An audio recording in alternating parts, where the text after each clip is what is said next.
दौलत व शोहरत की दौड़ में दबंगता के साथ आगे बढ़ते रहे मिक्की बख्शी को अपने अतीत पर ज्यादा रंज नहीं था। यह जरूर था कि वह ऐसा कोई काम नहीं करना चाहता था जिससे उसे फिर से जेल जाना पड़े। अपराध के क्षेत्र के जाने माने चेहरे अब भी उसके नाम से खौफ खाते थे। वह रसूखदार लोगों की महफिलों में शिरकत करने लगा था।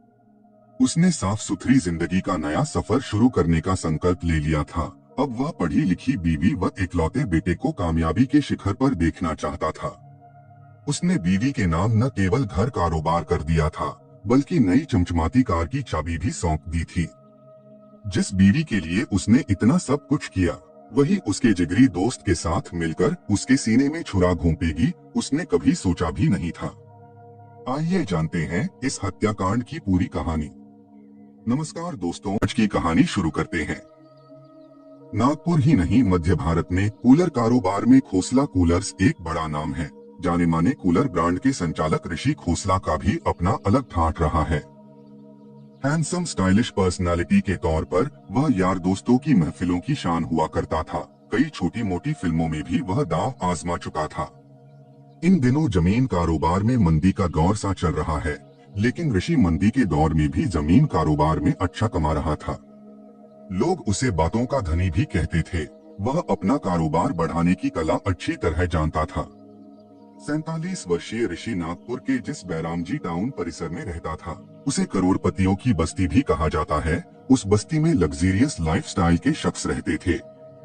ऋषि का छोटा सा परिवार था। परिवार में पत्नी के अलावा एक बेटा व एक बेटी थे। 18 वर्षीय बेटा विदेश में रहकर पढ़ाई कर रहा था, जो छुट्टी मनाने घर आया हुआ था। 20 अगस्त 2019 की रात करीब 9 बजे की बात है। ऋषि का भाई मनीष और बेटा शिरडी में साईं बाबा के दर्शन कर घर लौट रहे थे।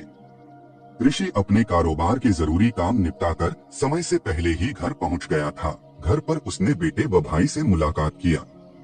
भूख लगी थी सो पत्नी को खाना लगाने को कहा। इसी बीच ऋषि खोसला के पास मधु का फोन आया। मधु उसकी खास महिला मित्र थी। वह उसके अजीज दोस्त विक्की बख्शी की पत्नी थी। कारोबार में भी मधु ऋषि की मदद लिया करती थी। मधु ने उससे कहा कि कड़बी चौक के नजदीक उसकी गाड़ी पंक्चर हो गई है। आप तुरंत आ जाइए, तुम वहीं रहो, मैं 5 मिनट में पहुंचता हूं, कहकर ऋषि बिना खाना खाए ही घर से निकल गया। मधु का घर कड़बी चौक के पास कश्मीरी गली में था। कश्मीरी गली को नागपुर की सबसे प्रमुख पंजाबियों की बस्ती भी कहा जाता है। यहाँ बड़े कारोबारियों के बंगले हैं। कुछ देर में ऋषि मधु के पास पहुँच गया और मधु को घर पहुँचाया। मधु को घर छोड़ने के बाद ऋषि अपनी कार नंबर PB 08AX0909 से घर लौटने लगा। रात के करीब 11 बजे होंगे। ऋषि किसी काम से कड़बी चौक पर खड़ा था, तभी वहां खड़ी उसकी कार में एक ऑटो रिक्शा चालक ने टक्कर मार दिया। ऋषि ने ऑटो चालक को फटकार लगाई तो ऑटो से उतरकर आए 3 युवक ऋषि से झगड़ा करने लगे। चौक पर वाहनों का आना जाना चल रहा था। झगड़ा होता देख वहां लोग जमा होने लगे।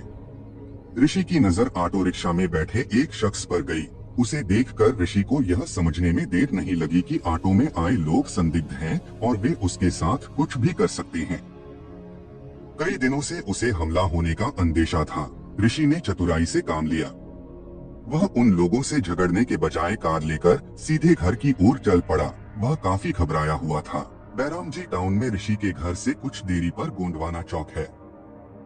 ऋषि ने अचानक कार रोकी। उसे लग रहा था कि ऑटो वाले लोग उसे खोजते हुए उसके घर भी पहुंच सकते हैं। वह अपने बचाव के लिए कहीं भाग जाना चाहता था। ऋषि कार से उतरा। भागने की फिराक में उसने मोबाइल निकालकर अपनी दोस्त मधु को जानकारी देने के लिए फोन किया। उसने मधु को बताया कि उसके घर से लौटते समय कड़बी चौक में उस पर हमला होने वाला था। वह इसके आगे कुछ कहता, इससे पहले ही ऑटो और बाइक पर आए लोगों ने ऋषि पर हमला कर दिया। फरसे के पहले ही वार में ऋषि की चीख निकल गई। मोबाइल उसके हाथ से छूटकर 10 फीट दूर जाकर गिरा। इसके बाद भी उन लोगों ने ऋषि पर कई वार किए। अपना काम करके हमलावर ऑटो रिक्शा से फरार हो गए। एक हमलावर वहां से ऋषि की कार ले गया ताकि कोई कार से उसे इलाज के लिए अस्पताल न ले जा सके। उसने ऋषि की कार सदर क्षेत्र के LB होटल के पास ले जाकर खड़ी कर दिया। हथियार भी उन्होंने वहीं आसपास डाल दिए थे। ऋषि की फोन पर मधु से बात चल रही थी, लेकिन जब अचानक बातचीत बंद हो गई तो वह घबरा गई। वह उसी समय गोंडवाना चौक पहुंच गई। उस समय वहां काफी लोग जमा थे। वहां पड़ी ऋषि की लाश को देखकर वह चीख पड़ी। इसी बीच किसी ने फोन से पुलिस को सूचना दे दी थी। सूचना पाकर सदर पुलिस थाने की पुलिस वहां पहुंच गई। पुलिस उपायुक्त विनीता साहू भी वहां पहुंच गई। मधु ने पुलिस को बताया कि ऋषि उसका प्रेमी था और उसकी हत्या उसके पति मिक्की बख्शी व भाई सुनील भाटिया ने की है। ऋषि को मेयो अस्पताल ले जाया गया, जहां डॉक्टरों ने उसे मृत घोषित कर दिया। इधर पुलिस लोगों से पूछताछ कर ही रही थी कि तभी मधु आत्महत्या के लिए निकल पड़ी। वह फुटाला तालाब की ओर जा रही थी। पुलिस उपायुक्त विनीता साहू समझ गईं कि वह कोई आत्मघाती कदम उठाने जा रही है, इसलिए उन्होंने उसे रोककर समझाया। विनीता ने मधु को आश्वस्त किया कि मिक्की व सुनील को जल्द ही पकड़ लिया जाएगा। तब तक पुलिस आयुक्त डॉक्टर भूषण कुमार उपाध्याय भी वहां पहुंच गए थे। डीसीपी विनीता साहू ने उन्हें पूरी जानकारी से अवगत कराया। Police commissioner doctor Upadhyay Mikki की प्रवृत्ति से भली भांति अवगत थे, क्योंकि वह आपराधिक प्रवृत्ति का था। उन्होंने उसी समय थाना सदर के प्रभारी को आदेश दिया कि मिक्की को इसी समय उठवा लो। मिक्की बख्शी राजनगर में रहता था। थाना प्रभारी ने एक पुलिस टीम मिक्की के घर भेज दी। घटनास्थल की जरूरी कार्यवाही निपटाने के बाद थाना सदर पुलिस मधु को लेकर थाने लौट आई। मधु से कुछ जरूरी पूछताछ के बाद उसे घर भेज दिया। उधर पुलिस टीम मिक्की बख्शी के घर पहुंची तो वह घर पर ही मिल गया। उसे हिरासत में लेकर पुलिस थाने ले आई। पुलिस ने मिक्की से ऋषि खोसला की हत्या के बारे में पूछताछ की तो वह कहता रहा कि ऋषि तो उसका दोस्त था, भला वह अपने दोस्त को क्यों मारेगा। उसकी बात पर पुलिस को यकीन नहीं हो रहा था। पुलिस जानती थी कि वह ढीठ किस्म का अपराधी है, इसलिए पुलिस ने उससे सख्ती से पूछताछ की तो उसने सच उगल दिया। उसने स्वीकार किया कि ऋषि खोसला की हत्या उसने अपने जानकार लोगों से कराई थी। उसकी हत्या कराने की उसने जो कहानी बताई वह काफी दिलचस्प थी। रूपिंदर सिंह उर्फ मिक्की बख्शी नागपुर शहर का काफी चर्चित व्यक्ति था। करीब 2 दशक पहले शहर में प्रॉपर्टी के कारोबार में उसका सिक्का चलता था। विवादित जमीनों से कब्जा खाली कराने के लिए उसके पास अच्छे बुरे हर किस्म के लोग आते जाते थे। शुरुआत में मिक्की ने केंद्रीय रिजर्व पुलिस बल सीआरपीएफ में कांस्टेबल की नौकरी की थी। उसकी तैनाती नक्सल प्रभावित क्षेत्र गढ़चिरौली के भामरागढ़ में थी। उसी दौरान निर्माण ठेकेदारों और सरकार के लोगों की फिक्सिंग का विरोध करते हुए उसने नौकरी छोड़ दी थी। बाद में नागपुर में उसने बियरिंग बेचने का व्यवसाय किया। मिक्की दबंग स्वभाव का तो था ही, जल्द ही उसके पास दबंग युवाओं की टीम तैयार हो गई। शहर ही नहीं, शहर के आसपास भी उसका नाम चर्चाओं में आ गया। वह कारोबारियों का मददगार होने का दावा करता था, लेकिन उसकी पहचान वसूलीबाज अपराधी की भी बनने लगी थी। बाद में मिक्की ने यूथ फोर्स नाम का संगठन तैयार किया। यूथ फोर्स के माध्यम से उसने युवाओं की टीम का विस्तार किया गया। उसके संगठन में बाउंसर युवाओं की संख्या बढ़ने लगी। यही नहीं, यूथ फोर्स के नाम पर मिक्की ने युवाओं के लिए प्रशिक्षण केंद्र भी शुरू कर दिया। बाद में उसने यूथ फोर्स नाम की सिक्योरिटी एजेंसी खोल लिया। शहर में सबसे महंगी व अच्छी सिक्योरिटी एजेंसी के तौर पर यूथ फोर्स की अलग पहचान बन गई। इस एजेंसी में अब भी करीब 3000 सिक्योरिटी गार्ड हैं। 2 दशक पहले शहर में ट्रक व्यवसाय को लेकर बड़ा विवाद हुआ था। कई ट्रक कारोबारी बात बात पर पुलिस व आरटीओ से उलझ पड़ते थे। आरोप था कि ट्रक कारोबारियों को जानबूझकर परेशान किया जा रहा है, उनसे अंधाधुंध वसूली हो रही है। उस स्थिति में मिक्की ने उत्तर नागपुर के महेंद्र नगर में यूथ फोर्स संगठन का कार्यालय खोला। उसके कार्यालय में ट्रक कारोबारी फरियाद लेकर जाते थे। मिक्की ने अपने स्तर से कई मामले सुलझा दिए। दरअसल पुलिस विभाग में मिक्की के कई दुश्मन थे तो कई दोस्त भी थे। नाम चला तो पैसा भी आने लगा। मिक्की कारों के काफिले में घूमने लगा। 20 से 25 युवक उसकी निजी सुरक्षा में रहते थे। सार्वजनिक जीवन में अपना नाम बढ़ाने का प्रयास करते हुए मिक्की ने एक साप्ताहिक समाचार पत्र का प्रकाशन भी किया। राजनीति के क्षेत्र में भी उसने पैर जमाने की कोशिश की। लगभग सभी प्रमुख पार्टियों के बड़े नेताओं से उसके करीबी संबंध बन गए थे। उन पर वह खुले हाथों से पैसे खर्च करता था। मिक्की ने भाजपा के वरिष्ठ नेता व केंद्रीय मंत्री नितिन गडकरी के समर्थक के तौर पर पहचान बना रखी थी। वह गडकरी के जन्मदिन पर एक भंडारे का आयोजन करता था। सन 2002 की बात है। तब तक मिक्की की पहचान सेटलमेंट कराने के एवज में बड़ी वसूली करने वाले अपराधी के तौर पर हो गई थी। एक मामले में तत्कालीन पुलिस कमिश्नर एस यादव ने मिक्की को गिरफ्तार कराकर सड़क पर घुमाया था। उसकी आपराधिक छवि के कारण उसकी शादी भी नहीं हो पा रही थी। शादी की उम्र निकलने लगी थी। उसके दोस्तों ने उसके लिए इधर उधर रिश्ते की बात छेड़ी। उसके दोस्तों में ऋषि खोसला व सुनील भाटिया प्रमुख थे। तीनों ने शहर के हिस्लाप कॉलेज में साथ साथ पढ़ाई की थी। ऋषि खोसला मिक्की का दोस्त ही नहीं, बतौर कार्यकर्ता भी काम करता था। कई मामलों में वह मिक्की के लिए प्लानर की भूमिका निभाता था। हरदम साय की तरह उसके साथ लगा रहता था। ऋषि को अभिनय का भी शौक था। उसने कुछ फिल्मों में अभिनय भी किया। Hindi film Asha the hope में उसने मुख्य विलेन का किरदार निभाया था। उस फिल्म में अभिनेता शक्ति कपूर थे। शक्ति कपूर से ऋषि खोसला के पारिवारिक संबंध भी बन गए थे। सुनील भाटिया मिक्की व ऋषि के साथ ज्यादा नहीं रहता था, लेकिन कम समय में उसने सट्टा कारोबार में बड़ी पहचान बना ली थी। यह वही सुनील भाटिया था जो IPL मैच स्पॉट फिक्सिंग के मामले में दिल्ली में पकड़ा गया था। तब सुनील के गिरफ्तार होने के बाद भारतीय क्रिकेट टीम के कुछ क्रिकेटर भी जांच की चपेट में आए थे। बताते हैं कि सुनील भाटिया ने क्रिकेट सट्टा की बदौलत अंतर्राष्ट्रीय स्तर पर करोड़ों की दौलत एकत्र की थी। वह आए दिन विदेश में रहता था। पिछले कुछ समय से वह स्वयं को साईं बाबा के भक्त के तौर पर स्थापित कर रहा था। उसने नागपुर में कड़बी चौक परिसर में साईं मंदिर भी बनवाया था। वहां हर गुरुवार को वह बड़ा भंडारा कराता था। शिरडी साईं बाबा के दर्शन के लिए उसने नागपुर से वातानुकूलित बस की निःशुल्क सेवा उपलब्ध करा रखी थी। क्रिकेट और राजनीति के अलावा भाटिया के आपराधिक क्षेत्र में भी देश दुनिया के कई बड़े लोगों से सीधे संबंध थे। मिक्की के लिए रिश्ते की बात चल रही थी, लेकिन सामान्य संभ्रांत परिवार से कोई रिश्ता नहीं आ रहा था। अपराधी के हाथ में कोई अपनी बेटी का हाथ देने को तैयार नहीं था। ऐसे में ऋषि खोसला को न जाने क्या सूझी। एक दिन उसने दोस्तों की पार्टी में कह दिया कि मिक्की भाई के लिए चिंता करने की जरूरत नहीं है। कहीं बात नहीं बन रही है तो हम कब काम आएंगे? शादी के लिए सुनील भाई की बहन मधु भी तो है। सुनील भाटिया की बहन मधु ने MBA कर रखा था। कहा गया कि वह मिक्की ही नहीं, उसके कारोबार को भी अच्छे से संभाल लेगी। बात व प्रस्ताव पर विचार हुआ। उस समय सुनील भाटिया हत्या के एक मामले में जेल में था। मधु मिक्की से उम्र में 10 साल छोटी थी। इसके बावजूद वह मिक्की से शादी के लिए राजी हो गई, लिहाजा बड़ी धूमधाम से दोनों की शादी हुई। कई जानी मानी हस्तियां शादी समारोह में शरीक हुई थीं। मधु का मिजाज भी दबंग किस्म का था। शादी के कुछ दिनों बाद ही उसने मिक्की के संगठन यूथ फोर्स के कारोबार में दखल देना शुरू कर दिया। वह सुरक्षा प्रशिक्षण अकादमी की संचालक बन गई। मिक्की कारोबार की जिम्मेदारी से मुक्त होकर अपनी नई दुनिया को संवारने लगा। राजनीति में भी उसका दबदबा कायम होने लगा।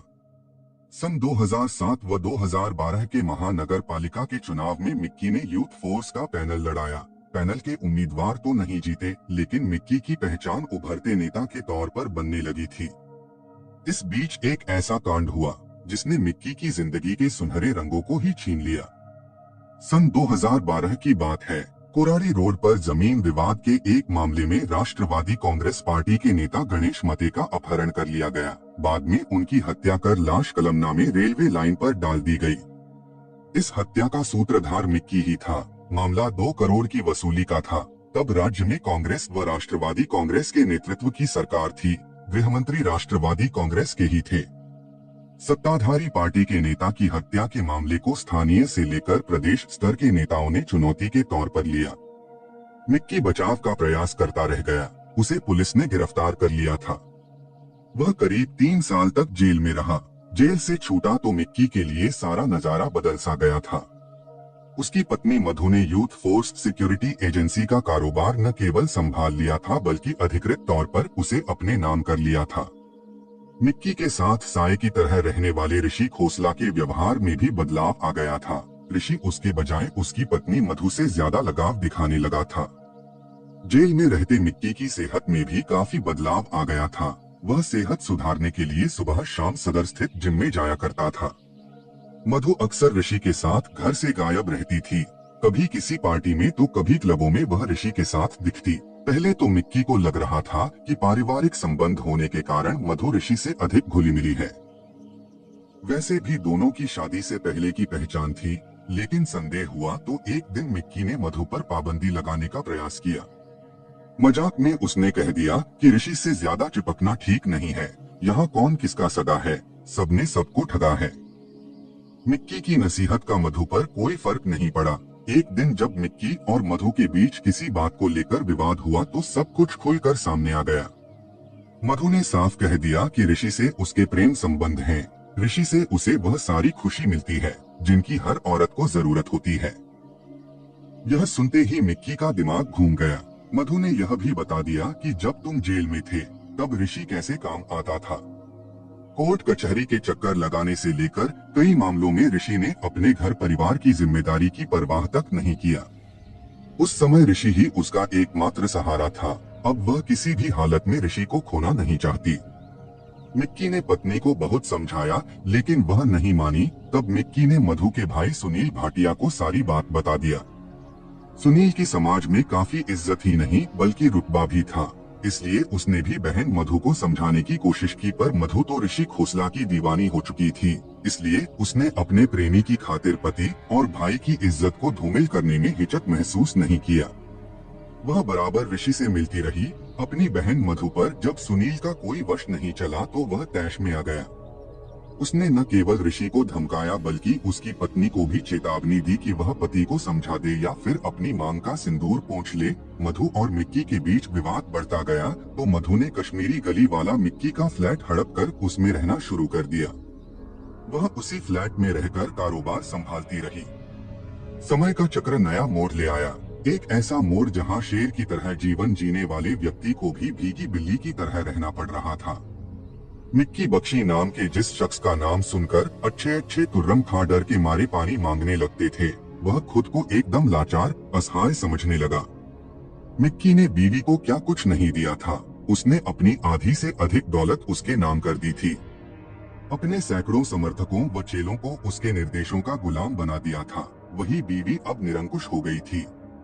मिक्की ने दोहरी पहचान के साथ इज्जत का महल खड़ा किया था। एक तरफ अपराध क्षेत्र के भाई लोग उसकी चरण वंदना करते थे तो वहीं नामचीन व रुतबेदार लोगों के बीच भी उसका उठना बैठना था। जब मधु ने ऋषि खोसला का साथ नहीं छोड़ा तो अंत में मिक्की और सुनील ने फैसला कर लिया कि ऋषि को ठिकाने लगाना ठीक रहेगा। मिक्की जब जेल में बंद था तो उसकी जान पहचान गिरीश दासरवार नाम के 32 वर्षीय बदमाश से हो गई थी। मिक्की ने ऋषि खोसला को निपटाने के लिए गिरीश से बात की। इसके बदले में मिक्की ने उसे अपने एक धंधे में पार्टनर बनाने का ऑफर दिया।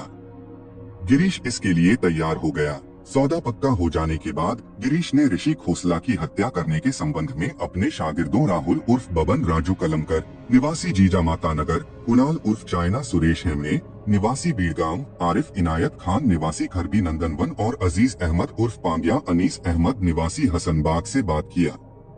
ये सभी गिरीश का साथ देने को तैयार हो गए। इसके बाद ये सभी ऋषि खोसला की रेकी करने लगे। 20 अगस्त 2019 को उन्हें यह मौका मिल गया। तब उन्होंने गोंडवाना चौक पर उसकी फरसे से प्रहार कर हत्या कर दिया। मिक्की बख्शी से पूछताछ करने के बाद पुलिस ने गिरीश दासरवार को गिरफ्तार कर लिया। पूछताछ करने पर उसने भी अपना जुर्म स्वीकार कर लिया। चूँकि इन दोनों से और पूछताछ करनी थी, इसलिए मिक्की व गिरीश को प्रथम श्रेणी न्याय दंडाधिकारी SD मेहता की अदालत में पेश कर 31 अगस्त तक पुलिस रिमांड मांगा। बचाव पक्ष के वकील प्रकाश नायडू ने पुलिस रिमांड का विरोध किया।